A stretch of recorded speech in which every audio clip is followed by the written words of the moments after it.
Hi, everyone. This is Dr. Andrew Rimby, and welcome back to the Ivory Tower Boiler Room. I am really excited to be joined with Chris Adams, who I've known in the podcast world for at least probably 3 years, 2.5 years, when his podcast that he co-hosts with Holly Morgan called Out for Blood, the story of Carrie the musical, made its shocking arrival. We'll get into all of that. But I first want to let you know that he met actually Holly, his co-host, when he directed her in a student production of Bat Boy the musical at the Edinburgh Fringe in 2006. Ever since, they've shared a passion for offbeat musicals, particularly those where everybody's dead by the curtain call. I love that. Well, that makes sense with Carrie. In the real world, Chris works in marketing in London's glittering West End, and he's worked similar roles for several London venues and producers. He's also a keen director in the city's thriving amateur and community theater scene. So, without further ado, here is Chris. Hi, Chris. Hi, Andrew. Thank you for having me. Wow, what an introduction. Well, I have to be suspenseful while also hitting all the high points or flop points in the case of Yeah, Carrie. yeah. So, I remember having just learned about Out for Blood, your podcast with Holly. Um, First, because I had a fascination and love, as so many in your book do. For everyone out there, we're going to be talking about Chris's new book, titled Out for Blood. Out for Blood, a cultural history of Carrie the musical. And you do more than 80 interviews in this book. And what I'm fascinated with, maybe to start, is just like myself, when Carrie the musical entered everyone's vernacular, like people remember vividly when they remember listening to the musical and just, it was very secretive to discover it after it left the Broadway stage. Yeah. So, like, let's start there. Where do you remember learning about Carrie the musical? I think, like you say, so many people have found the show kind of by accident, and it becomes this kind of almost like this little cult of people that knew about the show and kind of desperately wanted to tell people about it. So when I was back many years ago, when I was a teenager, I was a huge reader. I used to read Stephen King's novels. But I was also like a theatre kid at school. So I used to love going to the theatre and reading about theatre and learning all I could about theatre. So I think, the day I discovered there was this weird mashup of the two passions in my life was really exciting. And to discover this really unlikely sounding show, a musical based on Stephen King's Carrie, which, on paper sounds like the most unstageable story you could, put on a Broadway stage. So I was just really excited. And this was, kind of as the internet was emerging. I remember we had the internet at home and school, but it was those early days of the internet when it was like GeoCities and those kind of early websites. So I kind of made it my mission to find out everything I could about this musical. And there were lots of little clips of the show that audience members had made in the 80s, photos and reviews and things like that. And it kind of lodged in the back of my mind. And later, when I went to university, and as you say, when I met Holly, we kind of got a bit obsessed afresh with this show because we were both similar. We both loved kind of offbeat musicals and strange theatrical tales. And we kind of set about researching the show.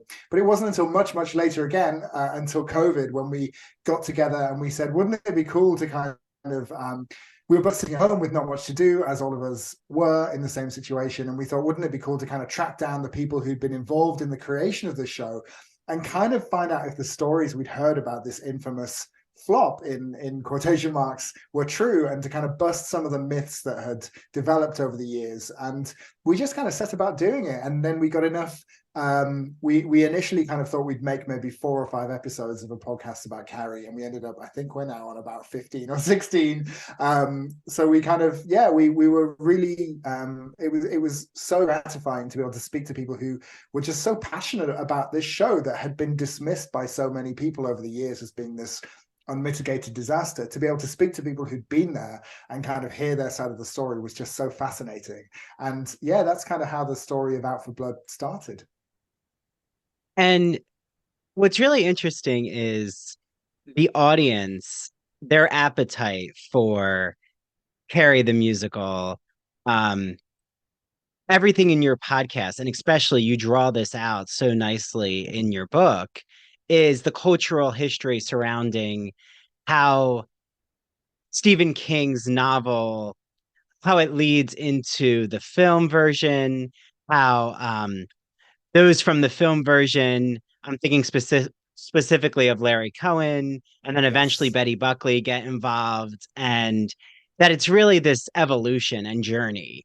And I think you start your book with there was so much hope going into this musical in 1984 in the Broadway workshop. And what's interesting though is like the audience really did drive the fandom around this. Like the cast, from everything I've heard in your podcast, from my research, from having Eric Champney on my show and like Yeah. his deep dive with his film and the master cut and all of that, that the cast really took a little while, especially Lindsay, I would say, who everyone out there, if you don't know, Lindsay played Carrie on Stratford and Broadway in the Yeah. original, that like it was very traumatizing for a lot of the cast and even the production team. So, when you were creating your podcast with Holly and then you started to do these interviews, did you find that it did take some coaxing for the cast and the creative team to eventually understand that this was about passion, not about mocking? Yeah, I think it did. I mean, some people were really keen and talked about the show straight away, really enthusiastically. Some people were less keen to talk about it because the show just has a history, as you say, of being mocked. It kind of became this huge joke. And we were always very careful, I hope, to kind of, our podcast was lighthearted and hopefully funny, but we always tried to stay on the right side of, we never wanted to make fun of the show. We certainly didn't want to make fun of the people involved in it. We approached the story as fans of this show and as fans of the people involved and kind of admirers of the work that they've done. And at the back of our minds was always this question about, can something be called a flop if it is still talked about all of this time later, and if it's affected so many people so deeply over the years, can something be kind of dismissed so quickly? I think that was what really drove us.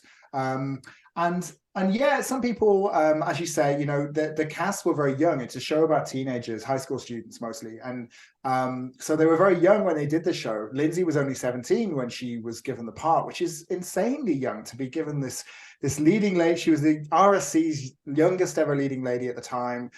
She was given this Broadway leading role, thrust into the spotlight, and then of course it was all kind of snatched away from her. This sort of dream was taken away, much like Carrie's story.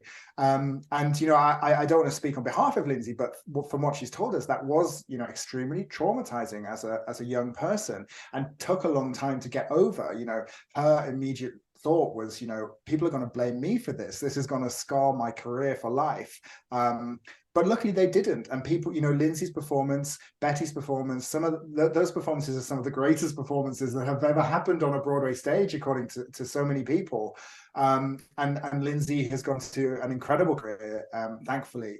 And but it's still kind of, I think in their minds, there's still a hesitation about talking about this show because they think people are out to kind of to make fun of it. And some people have kind of have quickly moved on, and they were very out for talking about it and joking about it and talking about all of the silly things that happened to them and that they were part of. Other people, it did take some coaxing, but I think when they realized that we were out to treat the story respectfully, they were happy to talk to us. And I think that's partly why the book was possible, because we sort of made the podcast as we were releasing it. So it was very hard to kind of insert people as they appeared to us. Once we started talking to people, of course, they were introducing us to more people. We ended up with this huge kind of list of people that we would have loved to speak to, because we told the story of the show chronologically in the podcast. It was sort of too late to insert lots of them. So being able to go back and speak to all of those people who had listened to the podcast, enjoyed it, and realized that we were out to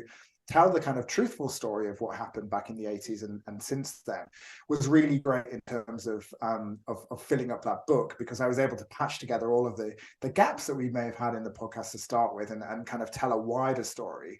And I think, the kind of subtitle of the book is A Cultural History of Carrie the Musical, because I wanted to look at why, the factors that drove this show to be created in the first place, why it was born, why it flopped in the way that it did, why it received this kind of visceral reaction from the press and from some audience members, and then why it came back to life again, why that kind of fan campaign happened that kind of drove to it being revived so many years later, and now why it's performed in a different form all around the world. It's a really unique story, and as I've said, can you really call something a flop if it does have that sort of life to it? Well, and you start with Lindsay's quote. I like to think of it now as the most successful flop on Broadway. And I think that really sums up how much it is in our zeitgeist in Yeah. conversation with Broadway musicals. And when I, approach this with students, I approach it with the source material. So Stephen King's novel, I remember in his book on writing, he really lays out how he had thrown away the early draft of Carrie. And then his wife Tabitha actually picked it out of the trash can and said, "No, I think you have something here. It's almost a Cinderella story gone wrong." And it's very Greek. Like in the beginning of his concept, Stephen King really was drawing upon like these ancient Greek, almost Persephone meets Cinderella. So it had Yeah. this really twisted fairy tale-ness. And I thought it was so interesting that, like, if that's the beginning of our source material, which is already an avant-garde horror novel, it makes sense why its evolution, like even when we're seeing what happens with the film version, has so much cinematography that, like, I'm Mm, thinking of even like Betty's death scene, or when we see Sissy Spacek in the prom, like all the different shots of every person's face, like everything it's experimental, even in, yeah. the crucifixion of her mother in the death scene, that then the musical becomes experimental in its own way with, right, the dancing is experimental of Yeah. like pop, pop flashy 80s Debbie Allen choreography meets the tragic opera. And Yeah. Yeah. Yeah. but it does let all the performers like it's so refreshing. And I maybe that's why we are so enthralled, Chris, because Yeah. it lets the performers shine, you Exactly. And know? so, so many of them said, we may have been a disastrous musical, but we were never boring. And I think, Mhm. that's one of the reasons why the show has lived on in people's hearts and minds, because, there were hundreds of shows that closed quickly in the 80s and since then, but nobody talks about them anywhere near as much as this. And as you say, I think it's because it was so daring and so different for its time. It had to be, I think, because the story was there was, it had a daring director, it had a director known for working on classical plays mainly. And he brought that knowledge and experience to the show. It didn't particularly translate in the minds of kind of casual theatre goers at the time. And that's one of the kind of many reasons that it ended up closing, because people, at first watch couldn't perhaps understand what was happening in front of them. It was a very complex and avant-garde staging. I think since then, lots of people have gone on to reassess the show, and I hope we may have played a little part in that, in introducing the show to people and having them watch it and listen to it and kind of rethink what the show can be. I think, since then, with the show being rewritten and tweaked, so many new directors have had the opportunity to put their stamp on the story. And I think that says a lot about Stephen King's original source material. It's a story that so many people, despite it ending in massacre and murder, it's so many people see themselves in aspects of that character, or see, particularly people I think who've been involved in theatre, and those kind of theatre kids from school who might have been picked on and might have been bullied and maybe felt other or different. We heard from so many people who just love this story and love the material it was changed into when it went on stage. And I think part of that is that feeling of being slightly different to your Mhm. peers, and seeing yourself in that character. Even if your own story doesn't end quite as dramatically as Carrie's story does, I think there are so many aspects of the story that people can kind of cling to. And I think that translates again into the life of the musical, and the fact that the musical was misunderstood and slammed by critics, but also kind of redefined in the future. I think so many people relate to that aspect of the story too. So really unique melting pot of different aspects of people's personalities and psychologies. And I think that's what I really love about the story of Carrie is that it's not just a straightforward tale of a musical that flopped. There's so much more to it. Well, and isn't it true that, correct me if I'm wrong, Chris, but the director of the Carrie musical, um, he was basing it off of Lulu the opera by Berg? Or I remember something about Yeah. like Oh, that almost German expressionism enters the scene, like almost Bluebeard's Castle, like those Gothic operas. yeah, almost. It was actually two of the writers who saw Lulu at the Met in New York and were kind of, as they left. This is Michael Gore and Lawrence D. Cohen, who were the composer and the book writer of the show, and Cohen had also, as you mentioned earlier, he'd written the screenplay of the Carrie movie. And as they left the opera, Lulu, which is sort of this very violent opera, which involves, all of these crazy twists and violent deaths. They sort of said, if Berg had been alive today, I bet he would write an opera based on Carrie. And they had one of those light bulb moments where they thought, actually, that could really work. And, they didn't end up writing an opera, but they wrote a musical. But I think it was a very different musical to the one they ended up seeing staged. Later, it was taken on by Terry Hands, who was the artistic director of the Royal Shakespeare Company.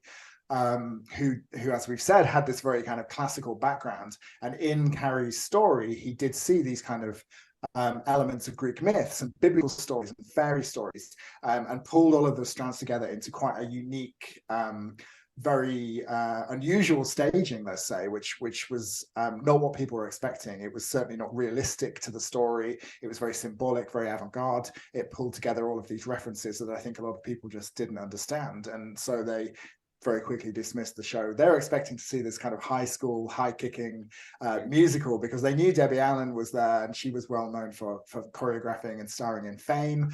And Debbie went into the show, I think probably she knew what Terry was trying to do, I think, but her background was in these kind of high school set musicals and very aerobic 80s style, modern dance styles, which didn't quite gel with the directorial and the kind of aesthetic approach that Hans brought to the story. So yeah, it was a strange mishmash of styles and approaches, but we've ended up with this musical that we're still talking about today. So maybe there was something in it. Well, and before Carrie, there was really no high school musical that really had so much dancing. Like, I mean, there was Grease, but I consider Grease a parody. Like, I don't consider it. Yeah, I mean, but right in the 80s, you had Footloose, but it wasn't a music on stage. It was right with yeah, Sarah Jessica Parker, Kevin Bacon. yeah, It's yeah, the film version. So, like, there's so much high school films that, Fame, like you've said, of course. And I even think Thank God It's Friday had come out. Um, yeah. so I like right, mean, we're in the disco age. So it's yeah, yeah. fascinating. I mean, Broadway was a very different place then, and this is something that I delve into a bit.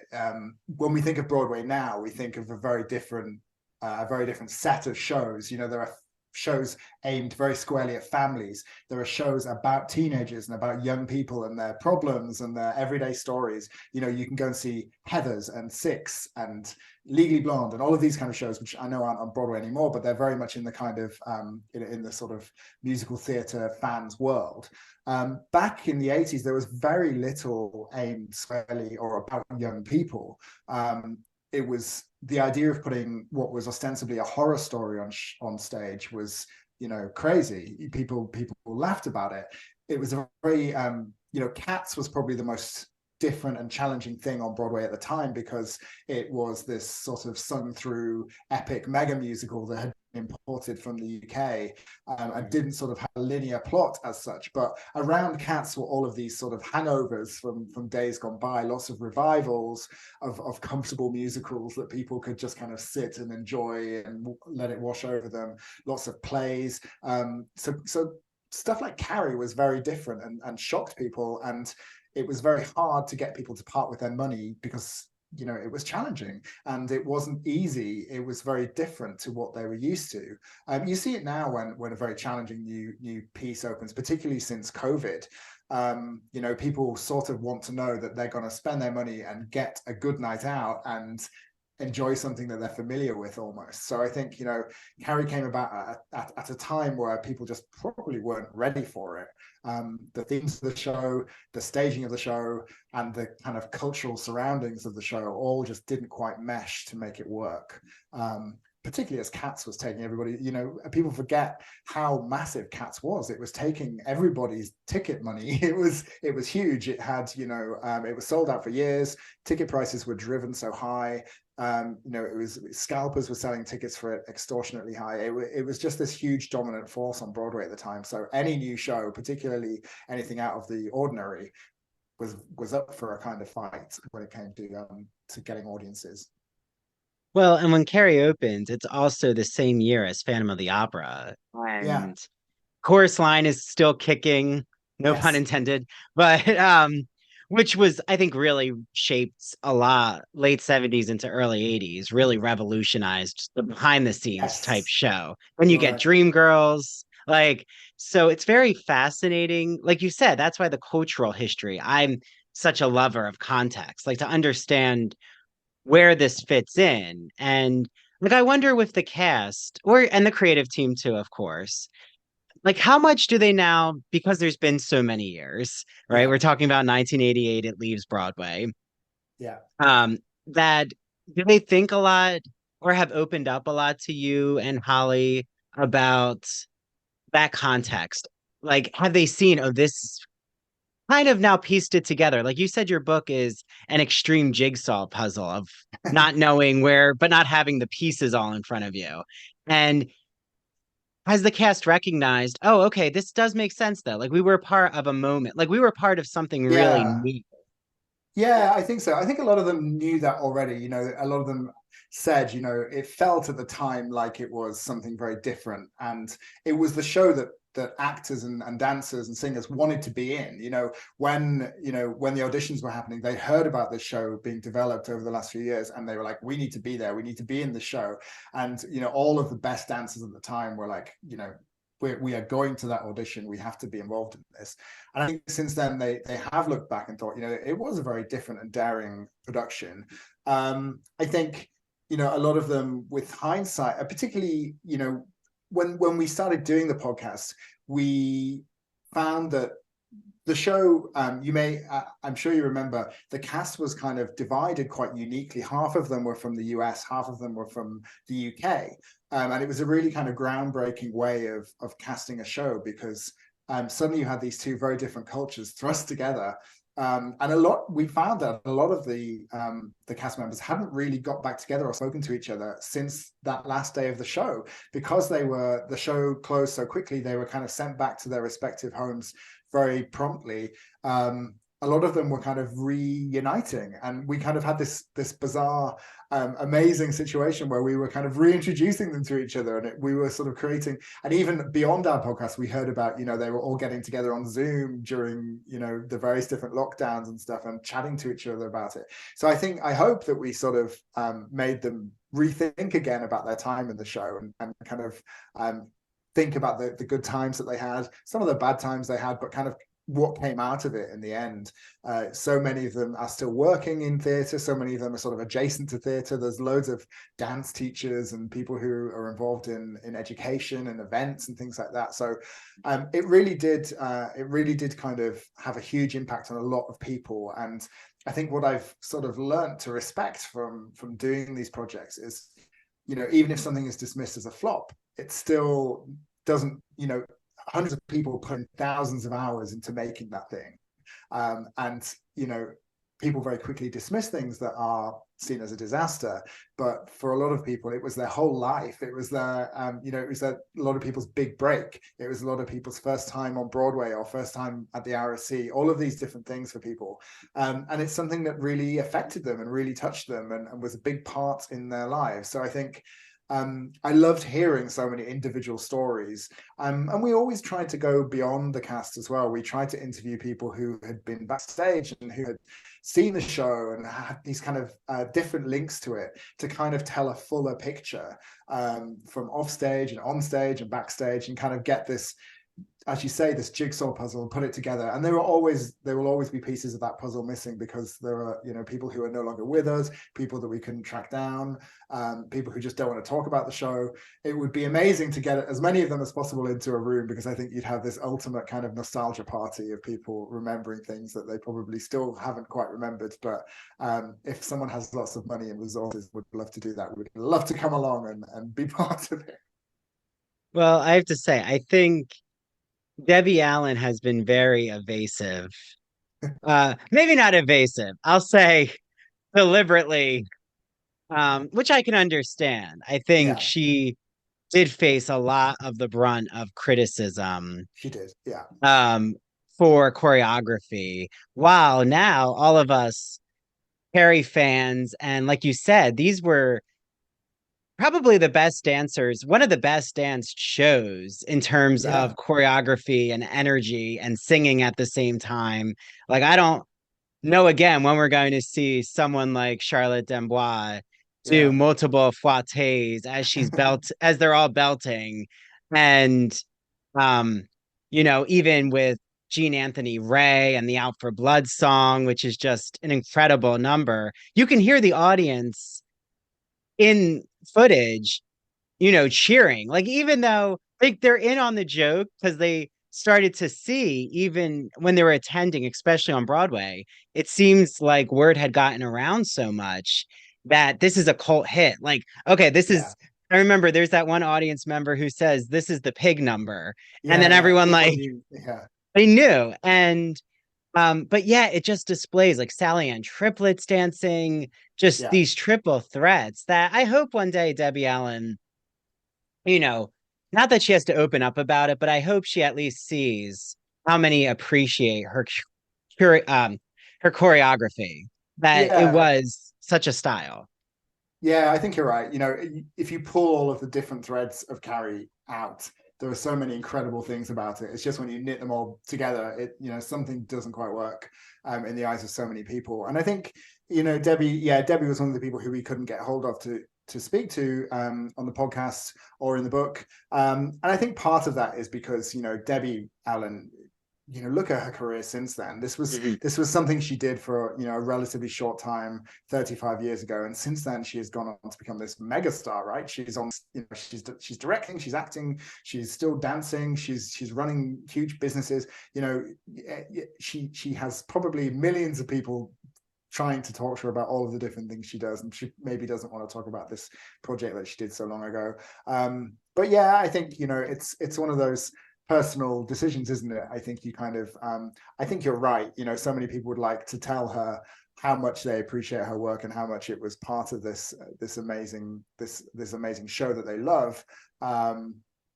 But yeah, we didn't get the chance to do that, unfortunately. But I hope she maybe she listened to some of the episodes and read the book. Who knows? She might have a Yeah. copy. Or right now, we'll shout out Debbie Allen and say how much Yeah, we love and appreciate, and I'll exactly. clip this out so she can hear it. But yes, Debbie, so many of you love, so many love your choreography, and I know everyone who worked with her, just like Charlotte, Betty Buckley's wind sprint workouts, they Yeah, just had such great things to say about. I mean, you can see her energy, her organic nature. Like, that's the thing, is fame yeah, too. I think of that number, Hot Lunch Jam, in the movie, especially that one. right.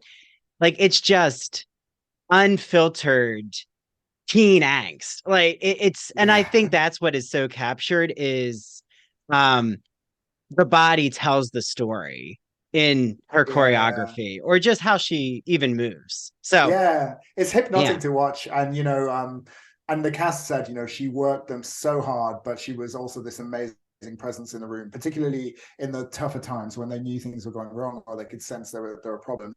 Debbie was the one who kind of, brought them together. She was the kind of mother figure almost to so many of them, and looked after them.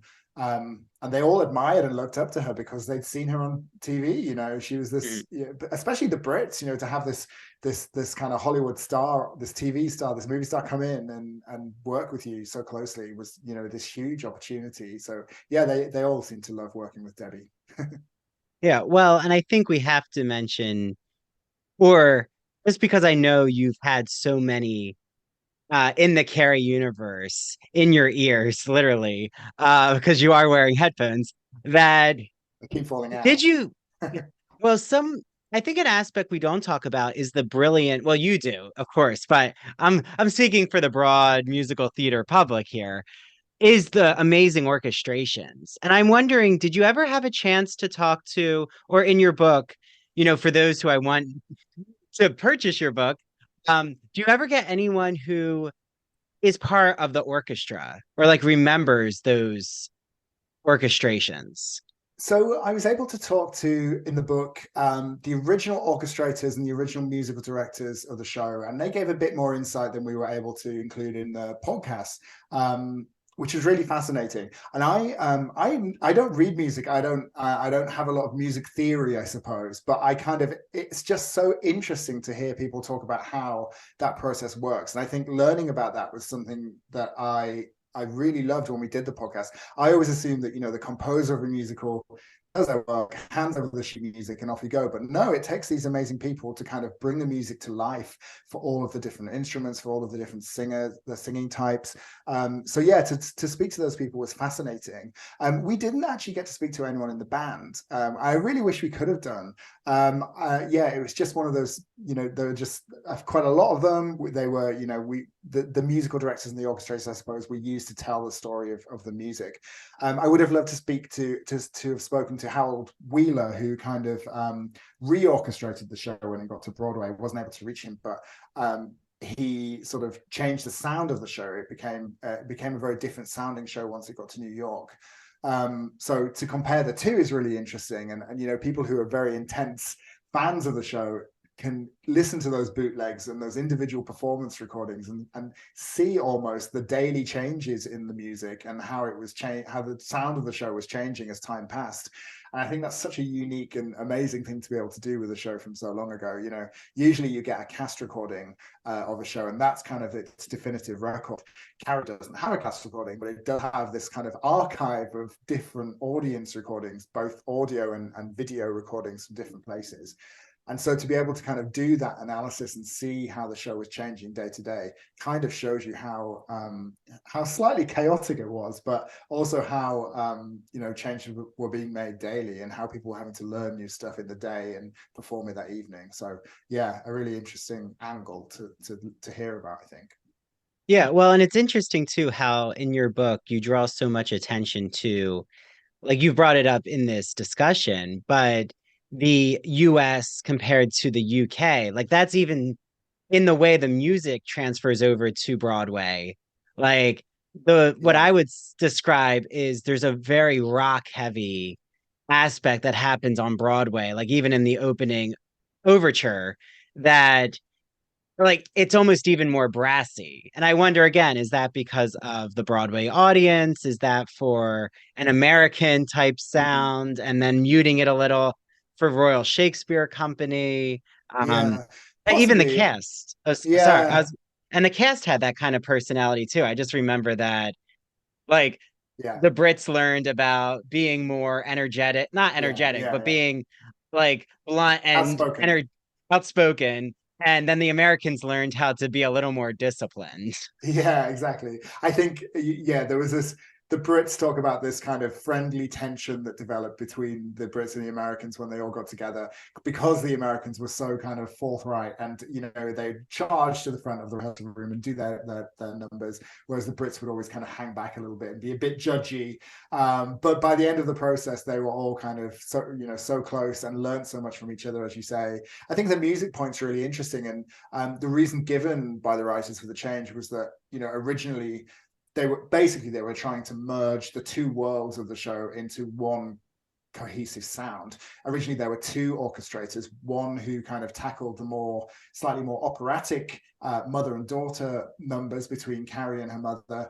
The other orchestrator kind of dealt with those pop numbers that were set in the school scenes. I think by the time they got to Broadway, according to the writers, they wanted the sound to be a bit more cohesive and similar across the show. But I think that I'm sure there are kind of other cultural reasons for what people were used to hearing on Broadway. Wheeler had recently orchestrated Dreamgirls on Broadway, and so he was kind of like, it still is, he still orchestrates shows now, but at the time he was very flavor of the month, I guess that's the phrase he used. People loved his work in Dreamgirls, and perhaps they wanted to emulate that success and that sound.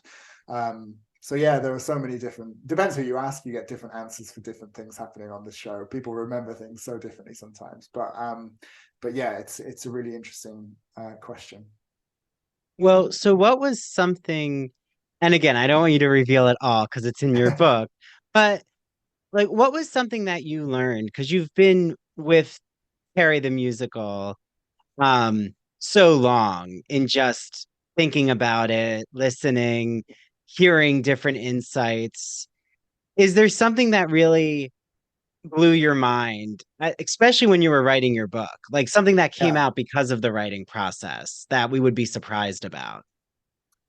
One thing that always, I mean, I've been kind of living in this material for so long that I forget what sort of surprised me the first time round, if that makes sense, because there are so many brilliant individual stories from people.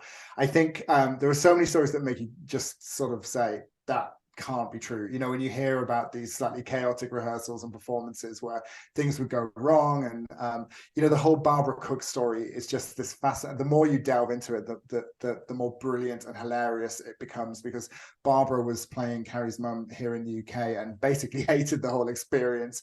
When I was writing the book, I spoke to someone who was a big fan of hers at the time, and he had sent her a letter saying that her performance in Carrie, despite the rest of the show not being to this person's taste, her performance had been great. And Barbara sent this brilliant letter back where she was like, I hate it. There are only 8 days left and then I can get out of this, piece of crap. And, she just these brilliant kind of communications from Barbara, who just sounds like the most hilarious person.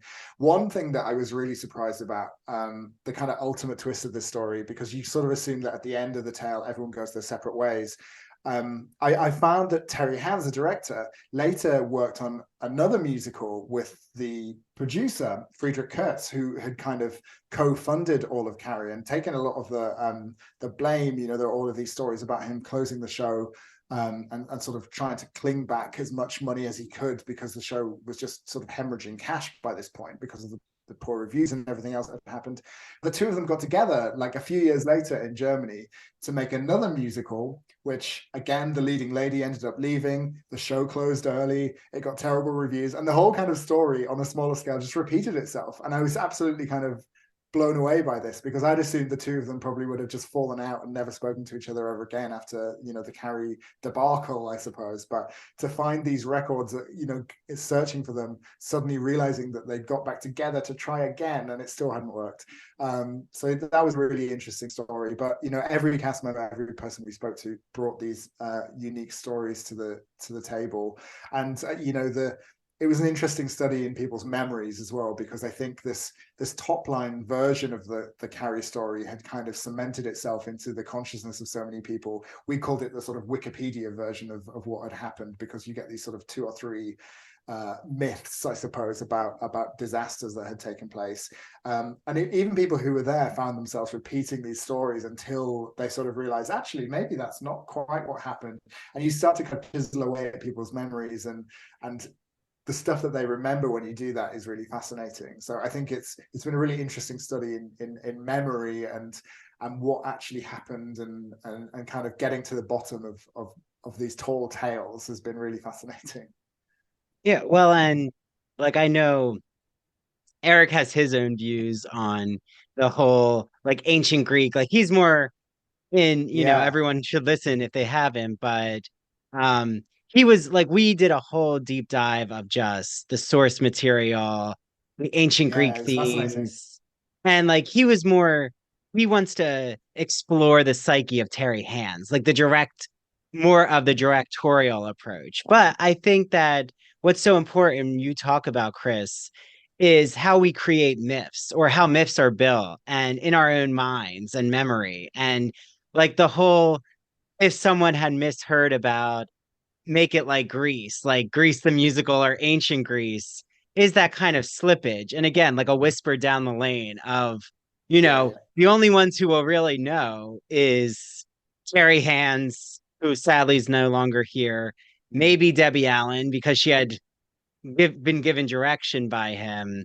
Mm. And even the creators might not have been in that room when that happened because, like, as you Yeah, talk about, the composer and the writer, yeah, they're not there in the thick of yeah. it in the rehearsal process with Debbie Yeah, Allen and Terry Hands. yeah, especially on this show, the writers talk quite a lot about feeling excluded from the rehearsal process because they didn't like the work that was unfolding in front of them. It wasn't what they envisioned, and they talk about being essentially cut out of it and not being able to kind of give their notes and not being able to make adjustments. Even when the show had been planned here in the UK, they weren't able to kind of step in and suggest changes, or that's the story according to them. And yeah, so it's a unique show in that it suffered from it became a bit more fractured from what it was originally envisioned to be, I suppose. But yeah, it is an interesting case study in urban legends and myths and what becomes true in people's minds. And I think that's been part of the pleasure of diving into this story, is kind of trying to unpick that truth and find out what really happened. I was amazed to find that someone hadn't already tried to do it. It's such a kind of infamous story that a lot of the tales had just become true. And as you say, we unpick the Greece versus Greece thing in a bit more detail in the book. And yeah, I mean, your episodes with Eric were fascinating, and we've always said that we'd never tried to. We did have a couple of episodes where we described what happened in the show from the perspective of all the people who were watching it and taking part in it. And I do the same in the book across a couple of chapters by piecing together kind of review quotes and Mhm. quotes from people involved.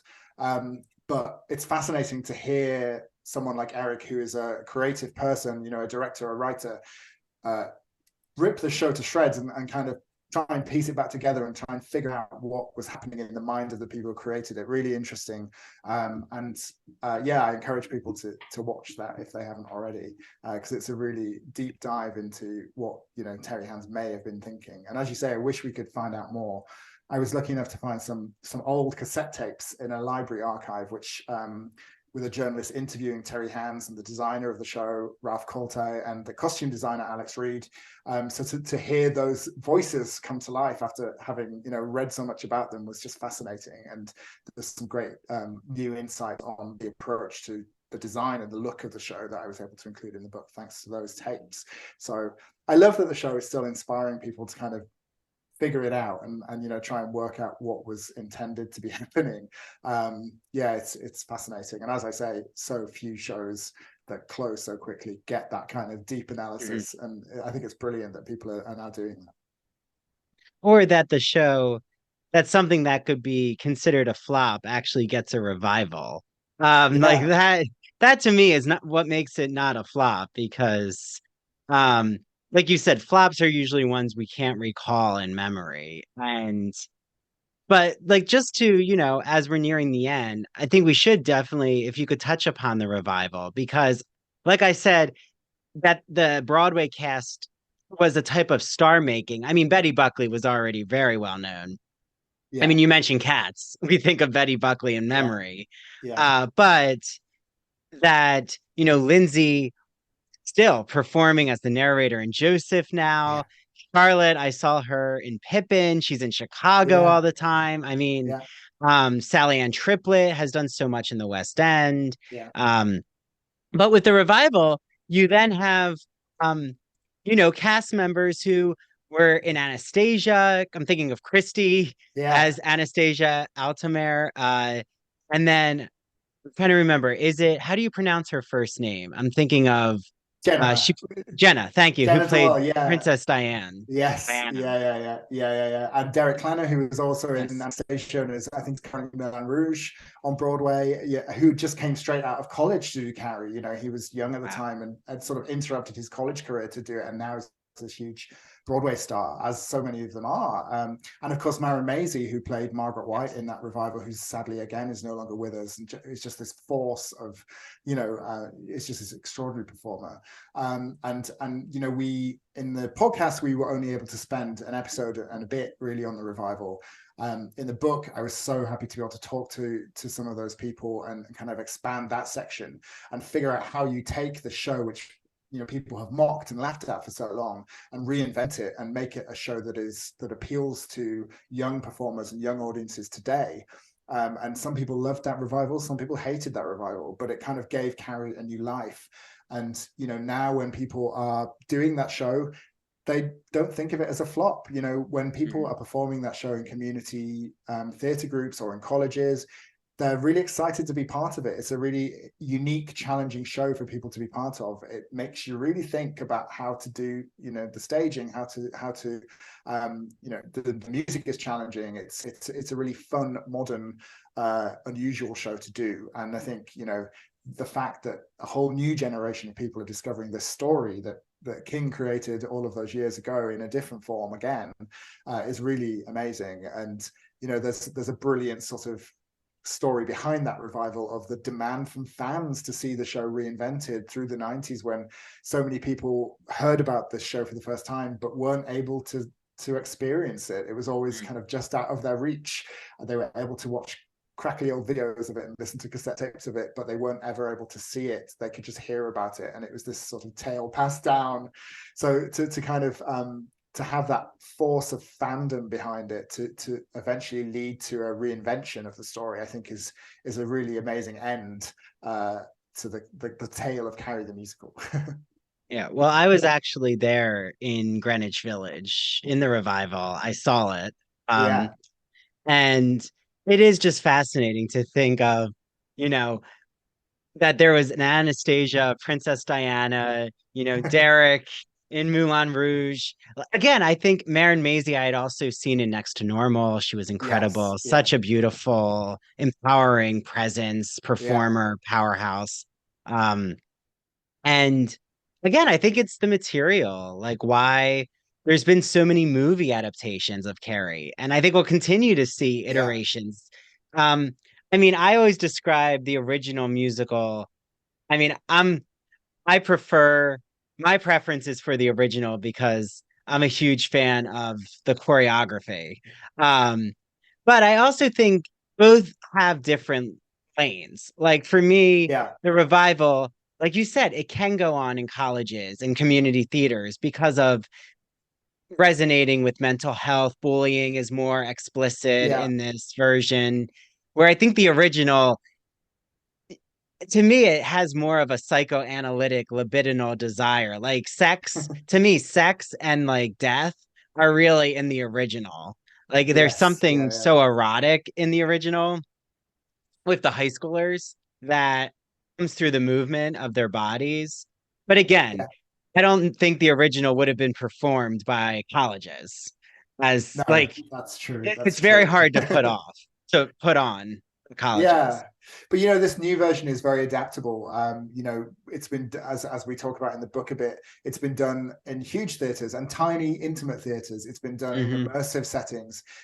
Directors can really put their own stamp on it and pull it to pieces and throw it back together again. And I think that's brilliant. I think the original production, as you say, was it's its own special creation. It's very rigid, and I can't imagine how anyone would have taken it and done it in a different way. Maybe it's possible.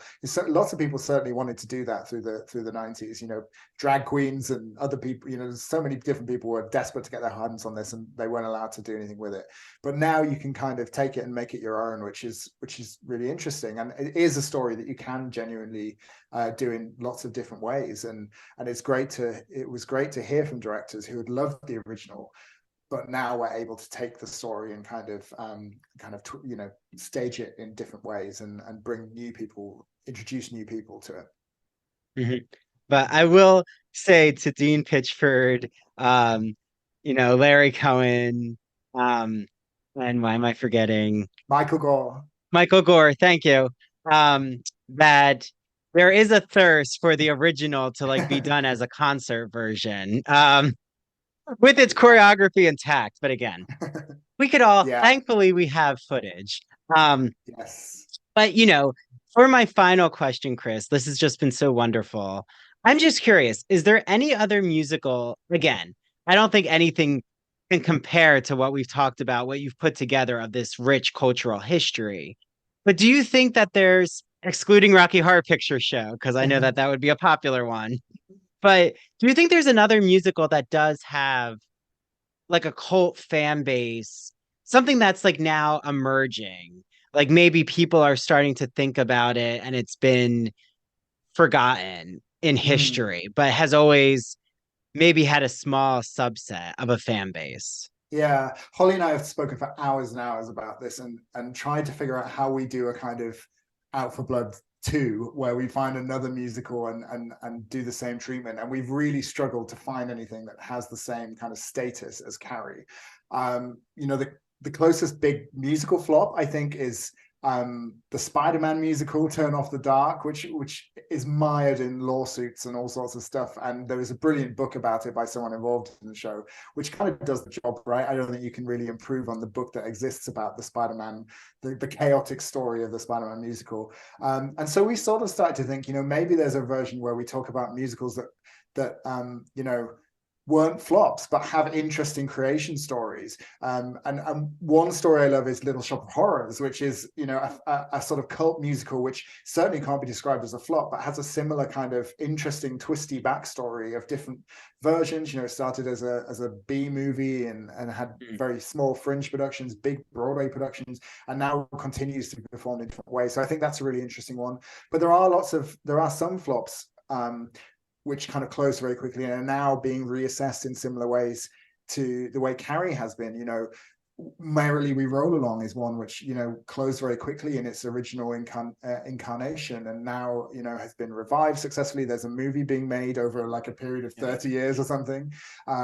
Stuff like stories like that which were dismissed very quickly but have come back. Parade is a really interesting one. Parade is a brilliant musical, but didn't last very long in its original Broadway show, and is now back, and new people are discovering it and kind of being introduced to it for the first time. So I don't think there's ever, as the poster said, there's never been a musical like her when it came to Carrie. And I think there isn't ever going to be quite the same twisty-turny, chaotic story of a musical. The book that came out very quickly after Carrie closed was called Not Since Carrie, and that the premise of that book was that there would never be a flop quite as disastrous as Carrie was. And I'm not quite sure if there ever will be a story quite like this one. Maybe there will be one day, but I'd love to. If anyone has any suggestions for what we could talk about in quite as much detail, I'd love to hear them. But I think that this story is so unique and has so many different threads to it that it would be hard to find something to talk about in quite as much depth. Yeah. I was gonna say there's definitely though a lot of musicals um gone in the middle of the night with marquees disappearing. Like, I mean, I know you had an episode about Rebecca, but I remember seeing that Rebecca, yeah, marquee. That was a great episode you had. But even Tuck Everlasting, I know it yeah, did show, but then I think it like quickly closed. yeah, Um, but yeah, I'm even thinking I love that whole Little Shop of Horrors. Again, it's not like you don't have to talk about the Rocky Horror Picture Show, but I right, that's not a flop. yeah, But yeah, I think that there's something about the Gothic musical which just yeah, makes for really tricky, uh, a labyrinthian type excursion. Like Lestat, I'm thinking of, yeah, yeah. had that type of origin. It was just so many Haunted. Dance with the Vampires, I think, was Yeah, another. yeah. So yeah, there's a lot of potential, I think, for your part two with Holly. Um, Yeah. Plus, we wouldn't have to change our name with those shows, right? We need something that's a bit dark and bloody to make the name make sense. So, yeah, yeah. Any Yeah. ideas? Send them over. Only bloody musicals. Sweeney Yeah, Todd's on exactly. Broadway Sweeney now. That Todd's, we one could do that. be good. Yeah. Um but yeah, Maybe, thank you. we we might need to do a mega mix of like bloody, deathly musicals. Yeah, but if I guess if we think about it, Sweeney Todd is one of the most highly successful gory Yeah, musicals. yeah, yeah, But gore is definitely. tough to do on stage. It is. Um It is. so as we know from Carrie and the Blood Yes, scene, exactly. Yeah, yeah, yeah, yeah. Don't well, ask anyone to do blood on stage. It always no, ends do not. messily. We can do water on stage, but when it comes to blood, I think they haven't Yeah. figured out that technical aspect yet. But Chris, this has just been so wonderful. I would love It if you could has. just share out how everyone out here can follow you, your podcast, get your hands on your book. Yeah, mention it all. Yeah, I mean, now is the time. If you want to go back, you can listen to the whole series of Out for Blood. It's on the Broadway Podcast Network, but you can download it on, Apple and Spotify and all the usual places. And the book is out now. It came out this week. I'm going to hold the copy up in a kind of like advertising way, and you can order it from, your favorite bookstores or direct from the publisher Bloomsbury. Yeah, I hope people enjoy it. I hope it introduces people to this story. Either via the podcast or the book. It's been a real pleasure to tell the tale of Carrie. Yeah, well, it was wonderful having you here. I Thank you. can't It's wait for great to your speak to next. you.